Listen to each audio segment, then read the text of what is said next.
Durkheim considera Comte, Spence, Renouvier e tantos outros, Stuart Mill, como precursores da sociologia. Por quê? Porque eles já tratavam de questões sociais e eles já tinham essa preocupação em fazer uma ciência da sociedade.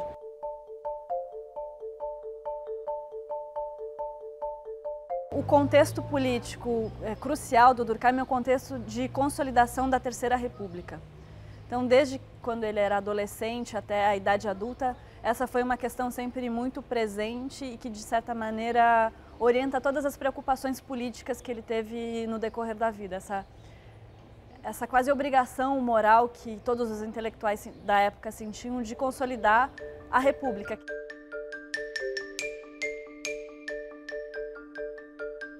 Então, a luta dele foi primeiro fazer a sociologia ser uma disciplina ensinada na universidade, coisa que aconteceu já na Universidade de Bordeaux, e depois se tornar uma disciplina universitária.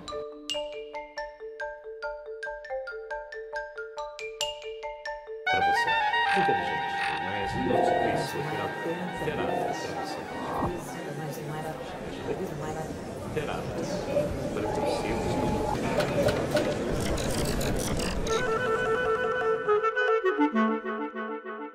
Professora, primeiramente a gente queria entender qual que era o contexto histórico em que viveu Émile Durkheim. Certo, Durkheim é um francês que nasceu no século XIX, em meados do século XIX, mais precisamente em 1958, numa região de fronteira da França com a Alemanha, na região da Alsácia-Lorena. Durante a infância e mesmo durante a adolescência, ele presenciou vários conflitos de invasão da Alemanha por parte da França, mudança do Império para a República. Então, o contexto político crucial do Durkheim é o contexto de consolidação da Terceira República. Então, desde quando ele era adolescente até a idade adulta, essa foi uma questão sempre muito presente e que, de certa maneira, orienta todas as preocupações políticas que ele teve no decorrer da vida. Essa quase obrigação moral que todos os intelectuais da época sentiam de consolidar a República, que era esse grande ideal que surgiu na França desde a Revolução Francesa, que aconteceram vários contratempos. Então, a Terceira República foi o momento de fazer esse ideal que surgiu pela primeira vez de forma mais explícita em 1789 e que desde então se tentava tornar uma realidade. O Durkheim, então, sempre foi extremamente engajado com esse ideal político. Então, de fato, coisas desde a infância e adolescência dele, é possível dizer que tiveram uma grande influência sobre a postura política que ele adotou durante a vida inteira. E outro dado que é interessante de ser observado é que ele foi formado numa família de judeus com uma grande tradição de rabinos. Então, o bisavô, tataravô, o pai, o avô, todos eles haviam sido rabinos e ele deveria também ter se tornado um rabino. Ele foi enviado desde muito jovem para uma escola de formação rabínica e ainda criança ele decidiu que não era de forma alguma essa a sua vocação. Ele desde então resolveu ser professor e toda a trajetória dele foi orientada para esse caminho, até o momento que ele entrou na École Normale Supérieure para ser professor voltado à filosofia. E durante esse período em que ele estudava nessa escola, que é uma instituição importante em Paris, ele teve contato com questões sociais da época e teve contato com a sociologia, com a ideia de sociologia, que ainda não era uma disciplina, mas já era um projeto, porque o termo já havia sido cunhado por um francês também, o Auguste Comte, e ele, desde aquela época, ficou muito interessado em tornar real essa ciência que se chamava sociologia, mas que ela ainda, na verdade, era só um projeto, ela ainda não havia se tornado uma ciência. Então, essa trajetória dele, desde a época da infância até essa idade, é uma trajetória que aponta para o encontro dele e para essa quase missão de formação dessa ciência da sociedade, que então foi chamada de sociologia. Qual foi o papel dele na formação da sociologia? Olha, na verdade, a gente pode dividir a importância dele em três aspectos principais. O primeiro deles é a proposição de um método, porque ele tinha essa convicção de que uma ciência autônoma, ela precisa ter um objeto próprio e um método próprio de investigação desse objeto. O objeto próprio seria qual? Seria a sociedade, e por isso seria fundamental para ele distinguir a sociedade dos indivíduos, e isso seria a grande diferença da sociologia em relação à psicologia. Por isso ele insiste tanto sobre a ideia de que a sociedade é mais do que a mera soma de indivíduos. Ela precisa ser um fato diferente do que essa mera soma. Então, o primeiro ponto importante, a primeira grande contribuição foi a proposição de um método que está sintetizado num dos principais livros dele, que é As Regras do Método Sociológico, que foi publicado pela primeira vez em formato de livro em 1895, em que ele estabelece todo o passo a passo a ser seguido por qualquer um que pretenda fazer uma investigação sociológica. Importante notar que ele sempre deixou claro que essas regras poderiam ser alteradas com o próprio desdobramento e desenvolvimento da ciência, mas aqui estão esses procedimentos básicos. O que você precisa fazer para ter uma investigação que se considere uma investigação sociológica. O segundo elemento, bastante importante, foi a formação de uma revista chamada L'Année Sociologique, que era um anuário, que reuniu um grupo de intelectuais para pensar, a partir dessa perspectiva durkheimiana que começava a ser formada, vários aspectos da sociedade. Então foi a primeira criação institucional que fez a sociologia começar a ser respeitada como uma ciência. Então havia intelectuais especializados em religião, educação, economia, e todos eles se dedicavam a escrever artigos originais e fazer revisão de livros sobre o tema. E a terceira contribuição mais crucial foi a luta que ele sempre teve para tornar a sociologia uma disciplina universitária. Porque, obviamente, ela não era reconhecida nem como uma cadeira a ser ensinada e nem como uma disciplina. Então, a luta dele foi primeiro fazer a sociologia ser uma disciplina ensinada na universidade, coisa que aconteceu já na Universidade de Bordeaux, e depois se tornar uma disciplina universitária. Que desde então é possível falar em sociologia como uma disciplina e é possível falar na profissão de sociólogo. Por isso que ele é considerado um fundador da Por isso ele é considerado um dos fundadores, um dos principais fundadores da sociologia. Não por ter cunhado o termo, que isso foi o Comte quem fez, mas por ter tornado a disciplina algo institucionalizado e com um método próprio. A principal diferença entre Durkheim e os sociólogos, que podemos chamar de sociólogos, que o antecederam, como Comte, qual que é a principal diferença entre eles, o que foi determinante? Certo. Durkheim considera Comte, Spence, Renouvier e tantos outros, Stuart Mill, como precursores da sociologia. Por quê? Porque eles já tratavam de questões sociais e eles já tinham essa preocupação em fazer uma ciência da sociedade. Porém, a grande divergência do Durkheim em relação a eles dizia respeito, em primeiro lugar, à ausência de um método claro, à ausência de um método científico. E talvez o ponto mais importante seja o seguinte: ele dizia que esses autores lidavam com ideias e não com fatos. E para ele a sociologia precisa lidar com fatos, com coisas concretas. Ele diz: o Comte tinha uma ideia sobre o que era a sociedade. Ele tinha uma das ideias centrais do Comte é essa ideia de evolução da humanidade. O Durkheim diz: a humanidade ela não é um fato concreto e a evolução da humanidade não é um fato concreto. Ela é uma ideia. A humanidade não chegou a um termo final de sua evolução. Isso é uma criação do Comte, não é um fato observado. O Spencer era a mesma coisa. Ele, em momento algum, negou a influência desses autores, ele sempre reconheceu a sua importância fundamental, mas ele sempre diz: até o momento, esses autores tão centrais para nós lidaram com ideias, a partir de agora nós precisamos lidar com fatos, com coisas. Por isso, esse argumento tão central dele de dizer que os fatos sociais devem ser tratados como coisas.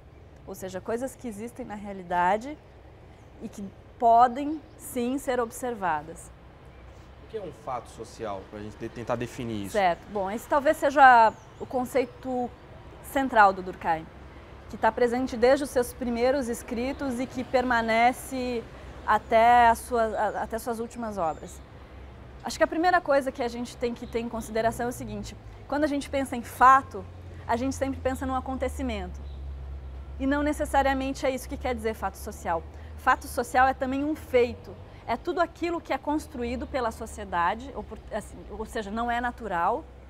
Tudo aquilo que é um construto humano e que são formas de agir, de pensar e de sentir que se impõem aos homens como algo exterior, portanto, algo que não nasce com eles, não brota de um sentimento interno, que se impõe exterior e que exerce uma certa coerção.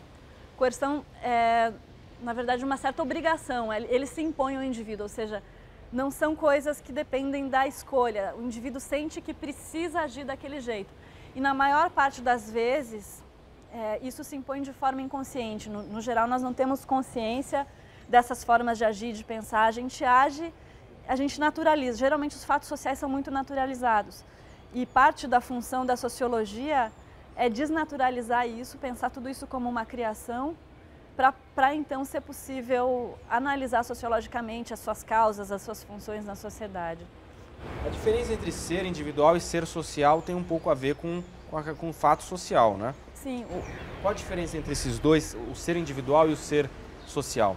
Certo. Vamos partir da ideia do indivíduo. O próprio indivíduo já é uma entidade que em si mesma possui esses dois seres. Por isso Durkheim fala em alguns artigos, especialmente em artigos sobre a religião, sobre a dualidade da natureza humana. O que é essa dualidade? É o ser individual, que é tudo aquilo que nasce comigo, dados biológicos, dados genéticos, psicológicos, tudo aquilo que tem a ver com a minha própria trajetória. E o ser social é aquele que vem de fora.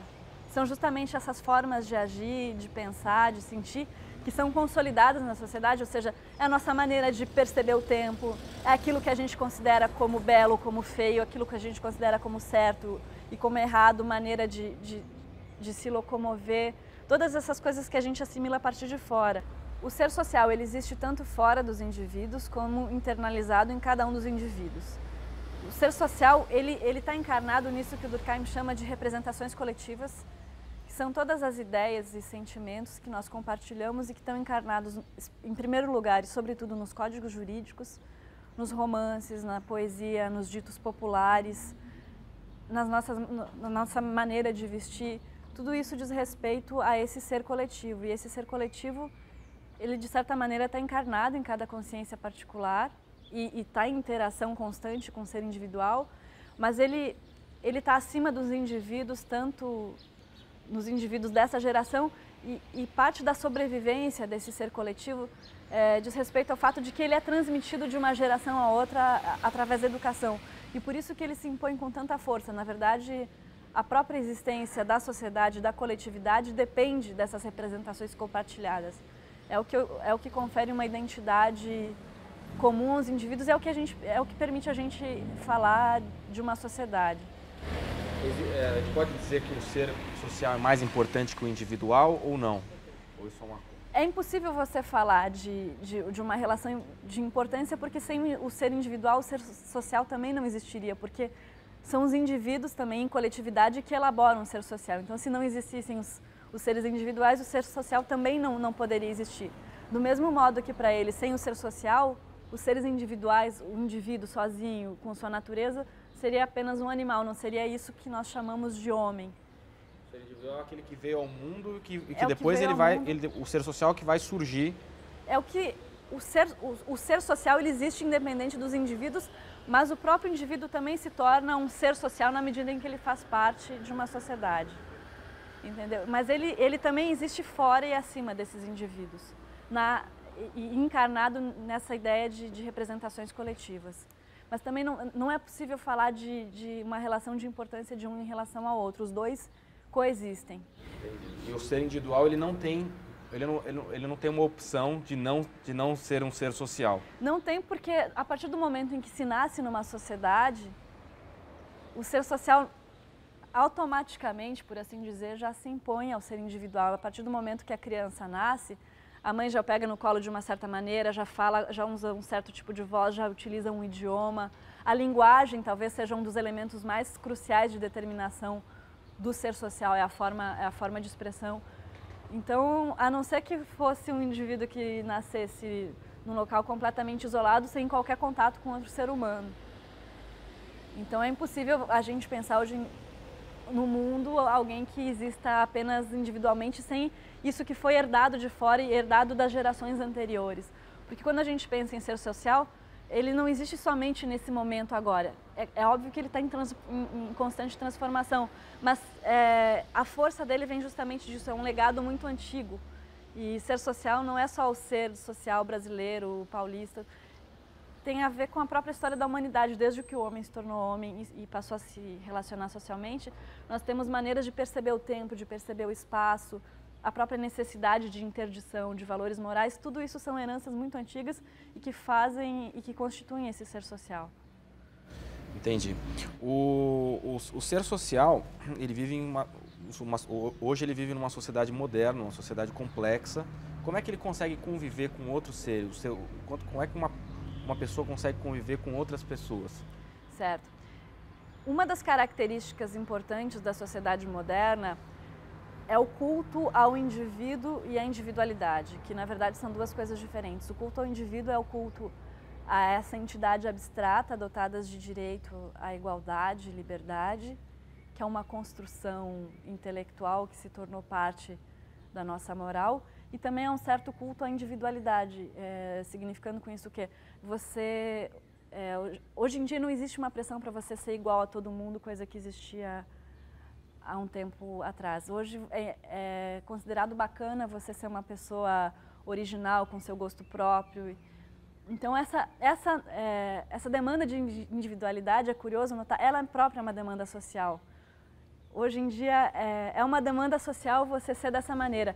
Por outro lado, isso pode sim ser origem da margem para conflito, porque pode ser que a individualidade de um entre em conflito com a individualidade de outro. Talvez esse seja o grande desafio da época moderna, quando há esse conflito de valores. Porque quando se fala de individualidade, também são conjuntos de valores, não é um ser individual. São conjuntos de seres sociais muito plurais, porque você não tem um ser social homogêneo. Você pode ser vinculado a 500 tipos de religião, você pode gostar de 500 tipos de música, você pode praticar ou não praticar esporte, aderir ou não aderir a um partido político, e cada indivíduo traz consigo essa pluralidade de coisas.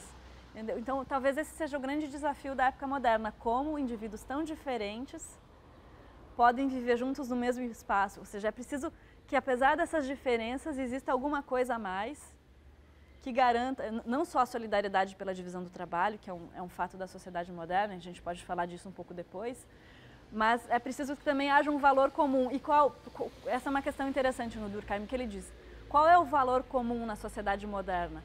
É o respeito ao indivíduo. Sem isso, sem essa crença, essa fé nessa ideia de indivíduo, essa convivência de individualidades diferentes não seria possível. Então, isso seria a solidariedade orgânica, né? Sim, esse é o tipo de relação social que se dá num mundo em que existe a solidariedade orgânica. Talvez acho que a gente possa entrar um pouco agora nesse outro par de conceitos que é tão central para o Durkheim, que é esse par, solidariedade mecânica e solidariedade orgânica. O que vem a ser isso, né? É um par conceitual que ele introduziu na tese de doutorado dele, que se chama A Divisão do Trabalho Social, que foi posteriormente publicada na forma de um livro, que se tornou uma das principais obras dele e que, ao mesmo tempo que é uma teoria sobre o funcionamento da sociedade em geral, também é uma teoria sobre o funcionamento, é quase uma teoria sobre a história das sociedades, especialmente das sociedades ocidentais. Vamos começar então pela ideia de solidariedade mecânica, que se opõe à de solidariedade orgânica. Solidariedade mecânica é um tipo de solidariedade, ou seja, de vínculo entre os indivíduos, que acontece em sociedades, primeiro, muito pequenas, com uma densidade populacional muito baixa, em que aquilo que une as pessoas são valores compartilhados, são o mesmo conjunto de valores. E são sociedades mais rígidas, porque qualquer desvio a esses valores compartilhados são imediatamente punidos e geralmente punidos de forma muito severa. A esse tipo de solidariedade corresponde sempre um tipo de sanção, que o Durkheim chama de sanção repressiva. Sanção é uma reação da sociedade, seja por parte da sociedade em geral, seja por parte do direito, na forma de uma pena pré-estabelecida. E a solidariedade mecânica é um tipo de ligação entre os indivíduos que passa a acontecer nas sociedades modernas. Quando essa consciência moral muito rígida, ela passa a ser afrouxada.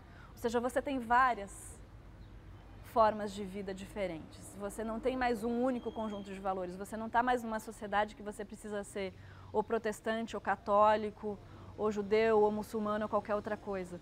Você pode ser várias coisas, porque já não existe mais uma pressão tão grande da comunidade sobre esses indivíduos. E o Durkheim diz, apesar disso, a sociedade continua existindo. Apesar disso, a sociedade não se desfez. Por quê? Porque passou a existir um novo tipo de solidariedade que se dá no plano do trabalho.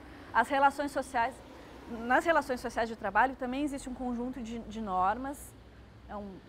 O mundo do trabalho ele é completamente juridificado, ele é completamente regulado.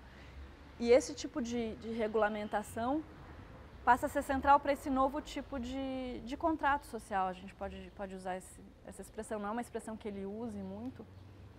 E essa solidariedade passa a existir por causa da interdependência que se constitui entre os indivíduos.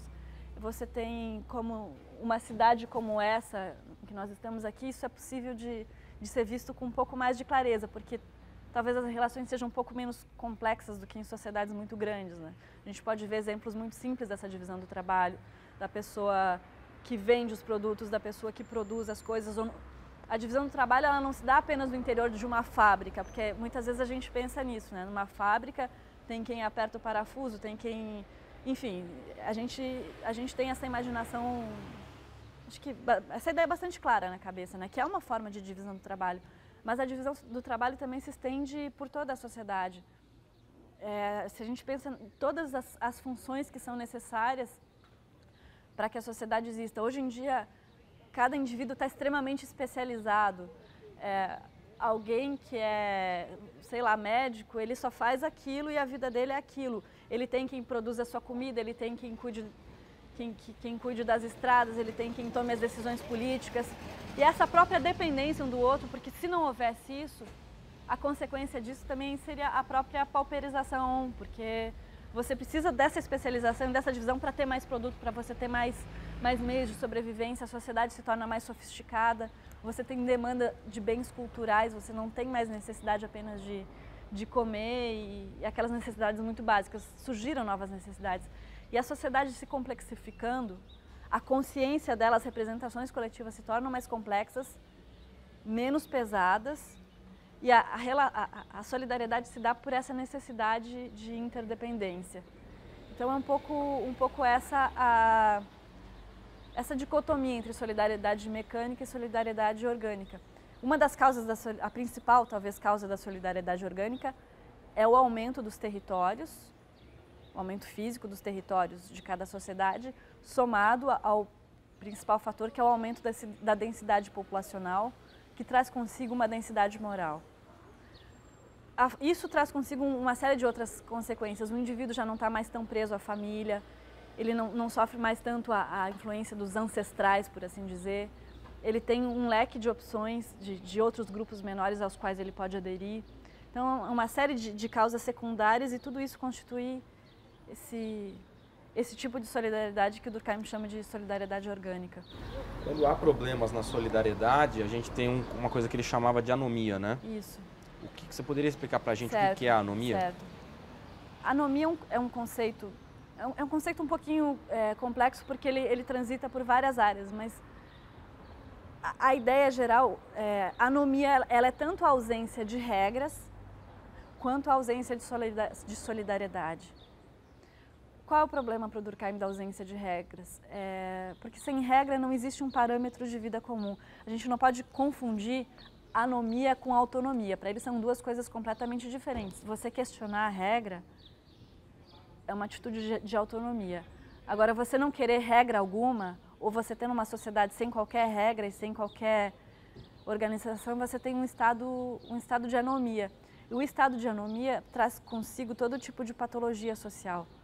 Porque para o Durkheim existe um fato muito básico, sem o qual não é possível a vida em sociedade, que é um consenso em torno de algumas coisas e é uma certa integração funcional dessa sociedade.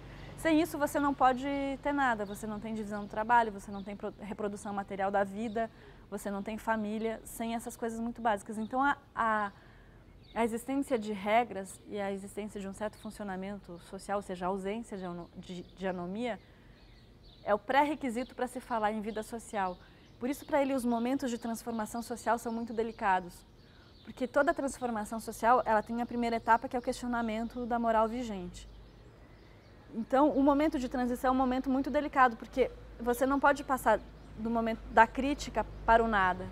É preciso que a crítica sempre dê lugar a uma nova moral, e essa nova moral deve ser elaborada por um consenso social, seja de forma consciente ou não. As pessoas precisam passar a acreditar em novos valores para daí sim constituir um novo tipo de sociedade. Ou seja, a crítica, pela crítica, ela para o Durkheim é muito perigosa. E um momento que ele vivia, ele considerava como um momento de anomia ou de quase anomia, porque ele via que novos valores haviam sido criados, a república contra a monarquia, valores laicos em detrimento de valores religiosos. Por outro lado, as instituições ainda não estavam consolidadas. E para ele isso era vital, era preciso que as pessoas, não apenas os intelectuais, não apenas as instituições tivessem esses valores republicanos, mas era preciso que os cidadãos encarnassem esses valores, porque senão haveria um descompasso e isso provocaria anomia. Ele tinha uma grande preocupação em evitar esse problema, que isso levaria a revoluções e a desintegração social. Como a desigualdade pode ser vista pela teoria durkheimiana? Certo. Eu acho que é muito comum se pensar que Durkheim nunca problematizou a questão da desigualdade social, ou que não é possível pensar esse tipo de problema a partir da teoria durkheimiana. Mas uma coisa que a teoria dele traz uma contribuição muito grande em relação a isso, é porque a própria preocupação com a questão da desigualdade social, ela é uma questão moral. O que isso quer dizer? Hoje em dia, a desigualdade social se põe como um problema porque a igualdade social é um valor bom e a desigualdade social para a gente atualmente, e é importante notar, nem sempre isso foi assim. Esse eu acho que é o fato principal. A desigualdade social para a gente é uma violação àquilo que é de mais sagrado, ou seja, os direitos básicos de cada indivíduo. Por isso que a questão da desigualdade se tornou uma coisa tão relevante para a gente, porque ela é algo que fere algo que para nós é sagrado. Então, para o Durkheim, pensando de um ponto de vista durkheimiano, usando a teoria dele para pensar essa questão, talvez a primeira coisa a se fazer para solucionar esse problema é intensificar a consciência moral em relação ao problema da desigualdade. O que isso significa? Numa sociedade em que você ainda valoriza uma pessoa que tem 20 carros na garagem, isso é sinal de status, isso toda a sociedade valoriza como algo bom, nunca vai ser uma sociedade com igualdade. Porque é uma valorização social da posse de bens e não da posse de conhecimento, não da solidariedade, mesmo para usar um termo dele. Então começa por aí. O combate à desigualdade social começa por na verdade, assim, é uma luta moral acima de tudo. E nesse sentido, obviamente, ele é muito diferente do Marx. Porque para ele a origem da desigualdade social é também não é tanto... Claro, ela está presente no plano do trabalho, mas ela também está no plano das nossas ideias. Enquanto não existir uma cultura voltada para a igualdade social, enquanto as pessoas não ficarem indignadas com quem ostenta demasiadamente, essa sociedade nunca vai ser uma sociedade baseada na igualdade. Claro que o Durkheim não pensava uma sociedade da mesma maneira que o Marx, uma sociedade em que todos podem fazer tudo, em que se pesca de manhã, se lê poesia à tarde. Não era esse o tipo de sociedade que ele imaginava, até porque ele não tinha muita preocupação em pensar, em imaginar um modelo ideal de sociedade. Mas o que era vital para ele era a organização da própria sociedade, hoje que a gente chama de sociedade civil, no formato de movimentos sociais, isso que é uma questão tão atual para a gente, esses movimentos sociais. A sociedade civil organizada, seja na forma de sindicato, seja na forma de movimento ecológico, seja na forma qualquer tipo de ONG, todo esse tipo de movimento da sociedade civil deveria fazer uma pressão junto ao Estado por políticas de melhoria nas condições sociais. Por exemplo, o estado de bem-estar social, para o Durkheim, é algo que, em vez de diminuir, é algo que deveria aumentar. Porque é da competência do Estado garantir todas as condições de vida digna para os indivíduos. Por exemplo, você pensar que tem gente que trabalha o dia inteiro e não ganha o suficiente para sobreviver é uma questão imoral. o Estado e a própria sociedade deveriam se organizar para que isso não acontecesse. E por isso passa a valorização de qualquer tipo de trabalho, a melhora de vários tipos de trabalho. A educação tem um papel fundamental, não apenas um papel moral, ou seja, as crianças considerarem a desigualdade como problema, mas também tem essa função de capacitar todo e qualquer indivíduo para desempenhar toda e qualquer função que ele deseje desempenhar. Então, a mudança na desigualdade social, ela passa por aí, por esses outros canais. E para o Durkheim, ela teria que ser, o papel tem esse Estado, o Estado também tem esse papel de fortalecer a consciência moral contra a desigualdade. É preciso que a desigualdade se torne cada vez um problema que nos constranja mais, que nos cause mais incômodo. Porque só assim a própria sociedade civil vai se organizar e vai passar a valorizar outros modos de vida. Então a questão da desigualdade passa pelas nossas ideias, a partir de tudo, e são as nossas ideias que vão mudar os tipos de relação social, os tipos de valorização de cada função que é desempenhada na sociedade. Então não pode ser considerada uma anomia nesse caso? Anomia não pode ser considerado nesse caso pela seguinte questão. A anomia é uma ausência de regras. Se as regras são dessa maneira, não existe uma ausência de regra, mas pode sim ser considerado uma forma de patologia. Inclusive, um dos últimos capítulos que o Durkheim escreveu nesse livro, A Divisão do Trabalho, são sobre as formas patológicas de divisão do trabalho, formas anormais. E essa desigualdade social gritante que existia na época dele, que existe na nossa época, é uma forma patológica de divisão do trabalho. Para ele, a exploração do trabalho infantil é uma forma patológica de divisão do trabalho. O trabalho escravo é uma forma de patologia. Vamos tentar pensar um pouco essa relação para o Durkheim, que é uma relação não óbvia, não muito fácil, que é entre o ideal e o real. O próprio Durkheim, na obra dele, ele tem essa dualidade entre a ciência, que diz o que é, e a parte normativa, que pensa como deveriam ser as coisas. Então ele nunca chegou a pensar em descrever uma sociedade ideal, dizer os homens devem agir assim, a sociedade deve ser dividida dessa maneira, que para ele a sociedade é uma coisa muito dinâmica e muito viva e que segue uma lógica interna própria, ou seja, as coisas aconteceram como aconteceram por diversas razões e você não poderia fazer com que elas tivessem sido diferentes. Você pode tentar fazer com que elas sejam diferentes, mas esse ser diferente tem que partir de necessidades dos homens dessa sociedade agora, tem que partir de necessidades reais, de anseios reais. Para ele não adianta nada alguém ficar no seu próprio gabinete concebendo o que seria uma sociedade ideal. Isso surge das demandas de cada um, surge pela pressão de liberação moral, surge pela pressão de inclusão de direitos. Então, para ele, a sociedade é uma coisa dinâmica e o que é importante existir são as condições para que essas demandas sejam expressas.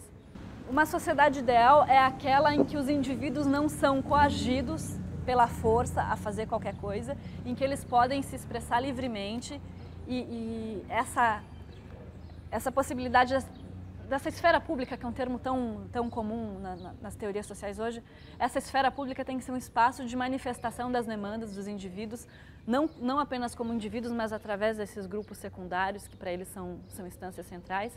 Então a sociedade ideal é essa, é uma sociedade em que os indivíduos podem se organizar e expressar suas demandas.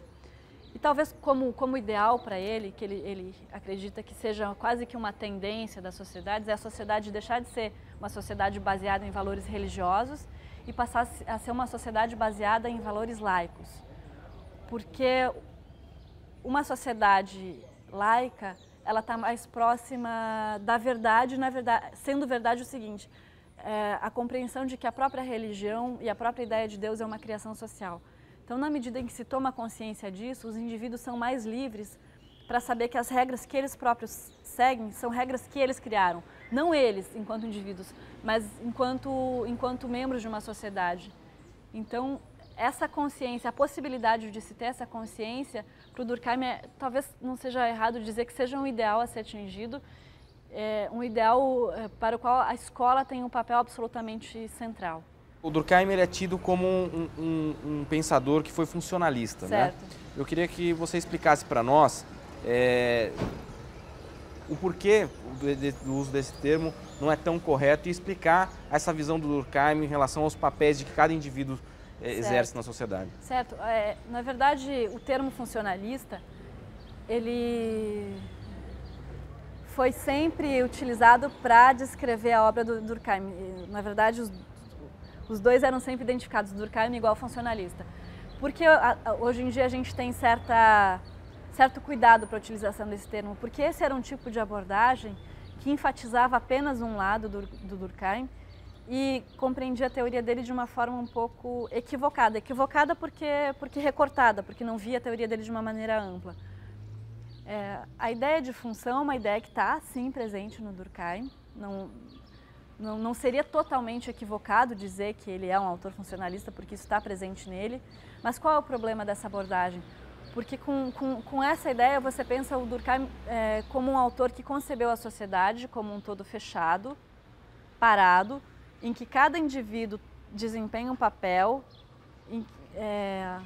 e que não pode haver mudanças e que as coisas têm que continuar do jeito que são, como um autor que não pensa a dinâmica, que não pensa a transformação da sociedade. O que não é, ele pensa assim que existe uma integração funcional na sociedade, até porque ele foi muito influenciado por autores como Spencer, que a gente já falou aqui, que era um autor que pensava a sociedade como um organismo, e daí a ideia de um organismo vivo, enfim. Como um organismo vivo por quê? Porque ele existe a partir dessas relações entre os indivíduos, cada um desempenhando um papel, enfim. Mas ele também é um indivíduo que se transforma, ele é um ser que se transforma. Então não é verdade que para o Durkheim cada um vai cumprir a mesma função a vida inteira e que tem que ser assim. Ele não é alguém que levanta a bandeira da ordem do conservadorismo, muito pelo contrário. Na época dele, ele defendia profundas transformações na sua sociedade. Então, por essa razão, quase que histórica, pelo sentido, pela conotação negativa que sempre se atribuiu à expressão funcionalista, como uma teoria oposta, por exemplo, a de Marx, que pensava dinâmica e toda essa questão, a gente tem evitado utilizar essa expressão, porque é uma expressão que ficou datada e sempre com uma conotação muito pesada que via o Durkheim de uma maneira muito fechada. Então, atualmente, desde o final dos anos 80, 90, se tem pensado o Durkheim a partir dele mesmo, não tanto a partir de categorias de dizer que ele, Durkheim é conservador, Durkheim é funcionalista, mas pensar, Durkheim é um autor do século XIX, século XX, que trouxe contribuições fundamentais para a sociologia e para a teoria social, que pensou questões do seu tempo e que pode ser ainda muito úteis agora, todos esses tipos de problema que ele pensou. O nosso esforço é isso, é ver como a teoria dele pode fazer sentido no mundo de hoje, você tomar aquelas categorias e tentar pensar o que está acontecendo agora, não de uma forma dogmática, mas tentando fazer a crítica do Durkheim, tentando atualizá-lo para as questões que são relevantes para nós, que não necessariamente eram as mesmas questões que faziam sentido no mundo dele. Então, pegando esse gancho, por que, você havia dito para a gente antes, porque Durkheim voltou a ser muito pensado. Certo. Por que nesse momento ele voltou a ser lembrado? A ser lembrado. Bom, é difícil estabelecer uma única razão. Primeiro uma série de coincidências de gente que começou a se interessar pelo Durkheim e começaram a ser retomados textos antigos dele que apontaram para um novo Durkheim. Por exemplo, tem um Durkheim no debate com a filosofia, que é um Durkheim mais próximo das questões da filosofia, como um autor interessante para pensar a moral, que a moral é uma questão clássica da filosofia, sempre fez parte do domínio da filosofia, então se descobriu que o Durkheim é um autor interessante para pensar isso, se encontrou manuscritos dele, e talvez junto com isso, na sociologia em especial, uma certa crise do paradigma marxista. Eu não estou dizendo que o paradigma tenha sido deixado de lado ou que ele deixe de ser importante de forma alguma, mas se começou a pensar que talvez Marx já não fosse suficiente para explicar todas as dimensões da vida social. E se começou a perceber que a questão da moral, você pensar as relações sociais, as próprias relações econômicas como questões morais, é uma coisa que faz muito sentido. Você pensar o homem como um ser moral, que age não por interesse apenas, como no caso do utilitarismo, mas como alguém que tem valores, que tem crenças, que tem ideias. Tudo isso passou a fazer muito sentido no mundo de hoje. E outro aspecto interessante dele é que ele está muito próximo a essas teorias que são muito contemporâneas, como por exemplo de Habermas e essa teoria crítica contemporânea, porque o Durkheim é um autor que pensou o espaço público, é um autor que pensou a formação de consenso moral, é um autor que pensou a deliberação, pensou a democracia. Durkheim era um defensor ardoroso da democracia e da república, e todas essas são questões muito atuais. Hoje em dia, a desigualdade social, ela não é mais um problema isolado, ela está junto com a questão da democracia, ela está junto com a questão do respeito ao indivíduo, e o Durkheim tinha pensado todas essas questões e se está redescobrindo todas essas coisas que ele já discutiu naquela época, que são ainda questões atuais. Ainda é um desafio nosso como tornar a democracia uma coisa de fato e não apenas uma ideia, como fazer a república existir, ou seja, essa res pública, essa coisa nossa. Tudo isso são desafios que a gente ainda tem pela frente. O Estado também é uma dessas questões que permaneceu não explorada no Durkheim até um tempo atrás, porque há um conjunto de escritos dele sobre o Estado que foi publicado apenas em 1950, que foram aulas que ele deu sobre o Estado, num curso sobre Estados, associações profissionais e indivíduo, que é um texto extremamente interessante. No Brasil ele está publicado com o título Lições de Sociologia, e nesse livro ele expõe claramente qual é a concepção que ele tinha sobre o Estado. Vamos tentar o seguinte, para ele o principal elemento do Estado é a Assembleia Legislativa. É essa esfera de criação de leis. No caso de um país, especialmente no caso do Brasil, Senado e Câmara dos Deputados, porque são as esferas legislativas que mais têm poder na criação de leis. E vamos tentar pensar a relação entre sociedade e Estado. Para o Durkheim, as representações coletivas, elas são elaboradas no seio da sociedade, geralmente de forma inconsciente, em conversas, em reflexões. A igreja tem um papel fundamental, especialmente nas épocas passadas, na formação das nossas representações. E representações coletivas são todo esse conjunto de ideias que existe na sociedade, geralmente de maneira difusa. E essas representações, elas de alguma maneira chegam no Estado. O Estado, na figura especialmente do legislativo, é a instância responsável por elaborar de uma forma mais consciente essas representações. E essas representações coletivas, esses valores, aqueles que de fato são, ou ao menos deveriam ser os mais importantes para a sociedade, eles devem ser objetivados na forma do direito. Ou seja, tem certos costumes morais que não são provavelmente considerados pela sociedade tão relevantes assim. Então, um desrespeito a esse tipo de costume, ele é simplesmente reprovado pela própria sociedade, com um olhar feio, uma repreensão. Agora, há certos tipos de valores que são absolutamente vitais para a sociedade. Por exemplo, direitos de proteção à criança, o direito à propriedade, que para a gente, na nossa cultura, é um valor sagrado. Todo esse conjunto de coisas são valores muito importantes que estão já presentes na sociedade, que o Estado elabora, discute. A função dos deputados é discutir, depurar os vários pontos de vista e fazer com que essas demandas sejam tornadas leis. E qual é a contrapartida da lei? A contrapartida da lei é que o desrespeito a essa regra moral, que passou a ser uma regra jurídica, ela vai ser punida. Todo desvio da regra corresponde uma sanção. Seja uma sanção por parte da sociedade, seja uma sanção muito precisa dada pelo Estado. O indivíduo vai ser preso, vai ter que pagar uma multa. Então, há essa relação muito forte entre Estado e sociedade. E, por outro lado, o Estado ele é responsável por elaborar de uma forma um pouco mais sofisticada e mais... Sofisticada, sim, porque coloca na forma de lei, delibera sobre tudo isso. Então, o Estado não é um órgão que está acima da sociedade apenas. Ele está acima no sentido de que essas representações chegam até ele, mas ele deve estar a serviço da sociedade e deve servir para esclarecer a própria consciência social. E para ele, há uma questão que eu acho que é de vital importância, que ele pensou, que para ele o indivíduo, os direitos individuais, eles surgem de um jogo de forças entre o Estado e os grupos secundários. Grupos secundários, para eles, pode ser igreja, pode ser grupo de amigos, pode ser qualquer grupo de escoteiros, de ONGs e qualquer tipo de coisa. Qualquer grupo que esteja entre o Estado, entre a vida política e o indivíduo isolado em sua família. Por que o indivíduo nasce desse jogo de força entre essas duas instâncias? Porque para o Durkheim, se o Estado fosse fraco, os grupos secundários poderiam absorver demais o indivíduo. E ele vive, é como se nesses grupos passasse a surgir uma nova forma de solidariedade mecânica. Como se o indivíduo tivesse que ser completamente absorvido nisso. O Estado é esse agente mais neutro e mais abstrato, porque ele está muito acima, você não consegue ter muita clareza sobre o que é o Estado. E com as suas leis, ele garante que o indivíduo não seja oprimido pelos grupos sociais intermediários.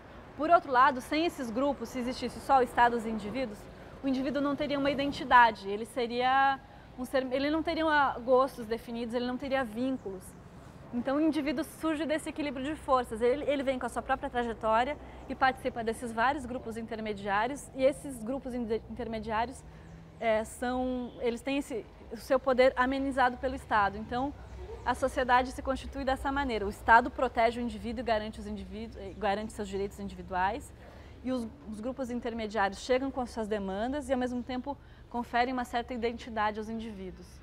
Então, o Estado tem esse papel absolutamente vital para o Durkheim, e desde que ele cumpra esse papel.